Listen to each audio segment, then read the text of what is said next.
ایک اہم بات سماعت کریں اور اہم مسئلہ بھی ہے حیض و نفاس۔ حیض تو آپ سمجھ رہے ہوں گے ماہواری کو کہتے ہیں۔ نفاس کیا چیز ہے؟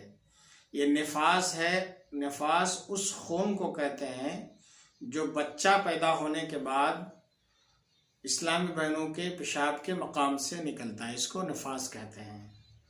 اگر حیض یا نفاس کو بند کرنے کے لیے دوا استعمال کی اور سحری کا وقت ختم ہونے سے پہلے حیض یا نفاس کا خون رک گیا اس دوا کی وجہ سے اور روزہ رکھنے کی طاقت بھی ہو تو روزہ رکھنا لازم ہو جائے گا، اور اس صورت میں روزہ نہ رکھنے پر گناہگار ہوگی۔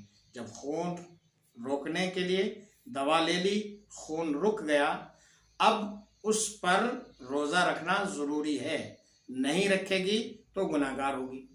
مگر چونکہ حیض یا نفاس کو دوا کے ذریعے سے روکنا یہ میڈیکلی اعتبار سے ایک جسم کے لیے، صحت کے لیے نقصان دہ ہے، لہذا اس سے بچنا چاہیے کہ حیض کی حالت میں جو روزے جو ہیں یہ تو اور دنوں میں قضا ہو سکتے ہیں، نفاس کے اور دنوں میں قضا ہو سکتے ہیں، ہاں نماز معاف ہے۔